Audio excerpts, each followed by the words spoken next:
All right. Thank you so much for watching my videos today.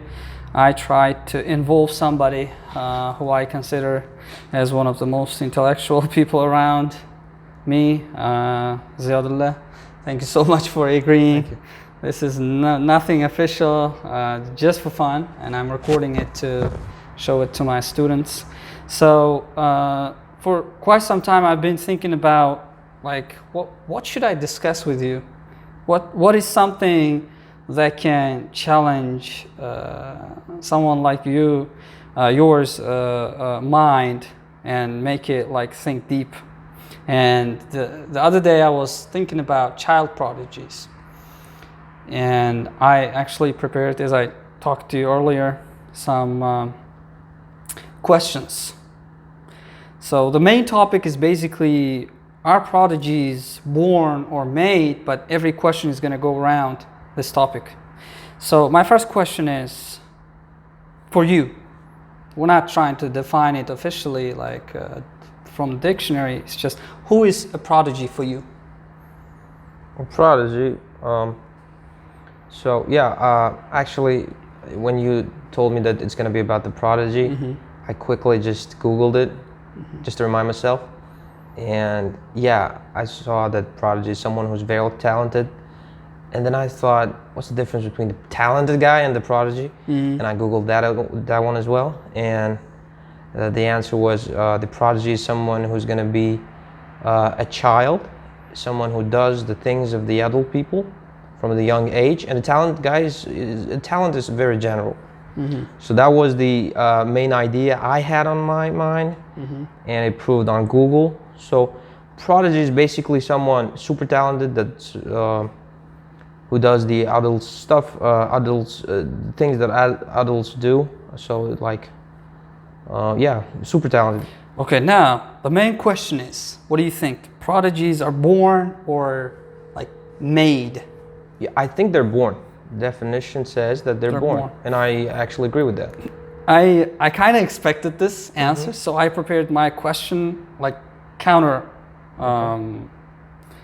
argumentative. And so I don't know if you watched the movie King Richard. That's about the life of Serena and Venus Williams. I remember you told me. Yeah. I probably mentioned But I haven't. Yeah. Yeah, but if you watch it, basically Serena and Venus, I don't know if they can be considered as prodigies, but they were like shining very early, because their father basically puts every effort, every dime he has, financially, mentally, psychologically, in their education, in their sports activities, everything. And he basically, doesn't care about himself, doesn't care about what society thinks, what people think, what the rumors are, what the neighbor says, everything. He just ignores everything and focuses on the kids, which basically gives its fruit as they start becoming champions. And it's been quite some time there. Serena is already retired. I think Venus is also, I don't know exactly, but so basically what I'm saying is, like, they were made.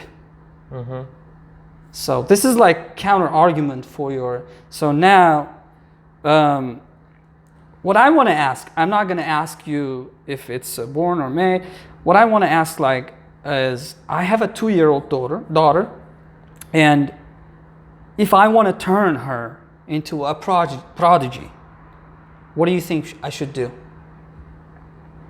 Well, that's a bit hard question, but I mean, first of all, doesn't she have to have actual talent? First of all, you have to discover that, shouldn't you? Exactly. Probably, yes. Yeah.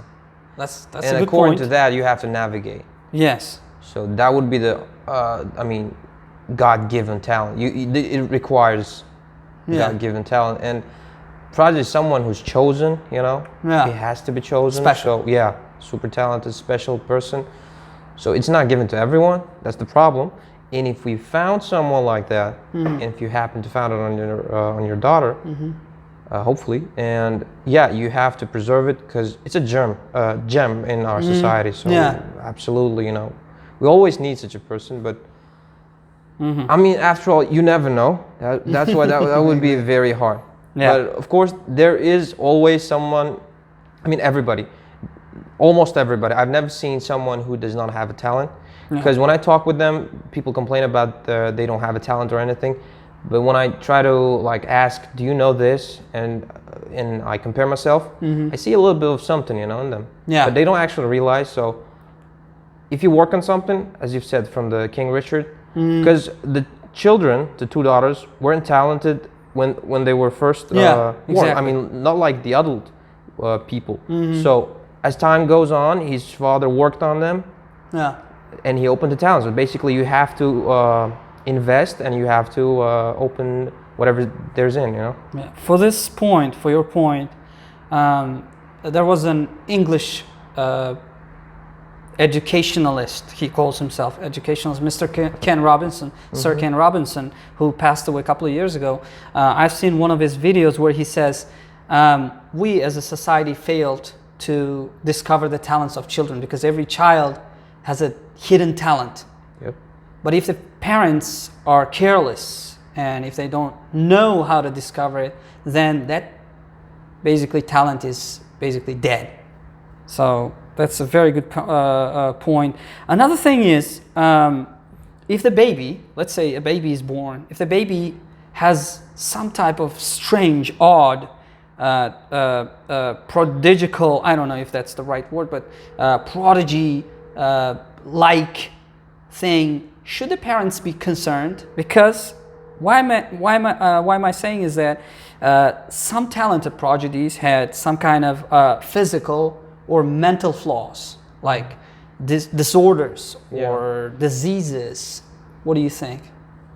I honestly think I will hold on to my previous idea. So I think there are not too much of them.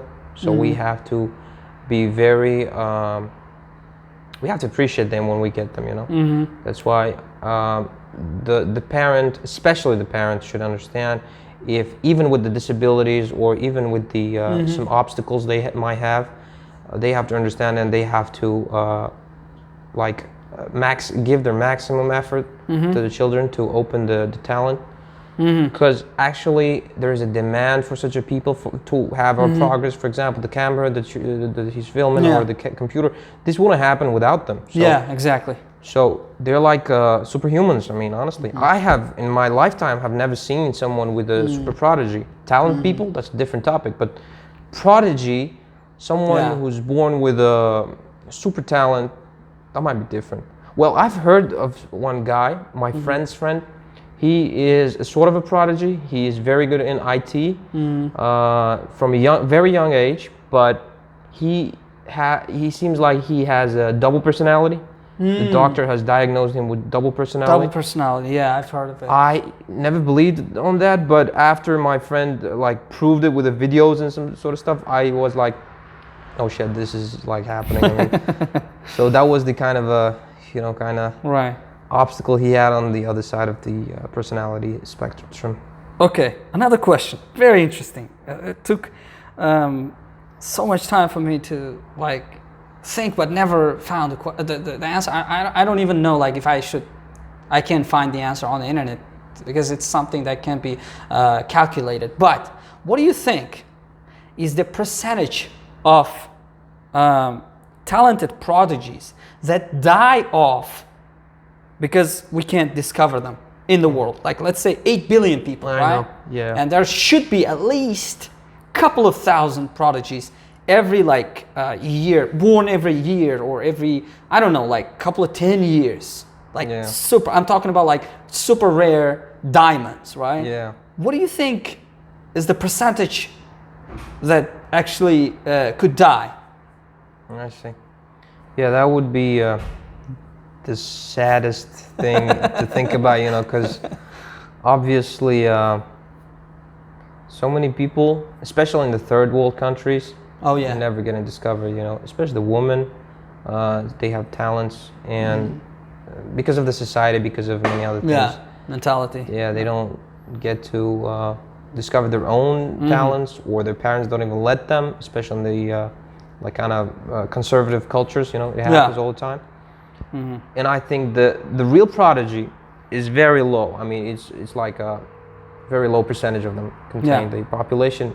But talented people, they happen to. It's something that you can generate, right? For example, in Uzbekistan, we've made. We did a like IT new era started, and everybody's learning IT, and their children will eventually become very familiar with IT. So it will create a generation. So talent and knowledge is something like after the, for example, the Industrial Revolution in the world. For example, England had a very good talent people. 18th, 19th centuries. So knowledge and talent is something different. You can actually like acquire, navigate it.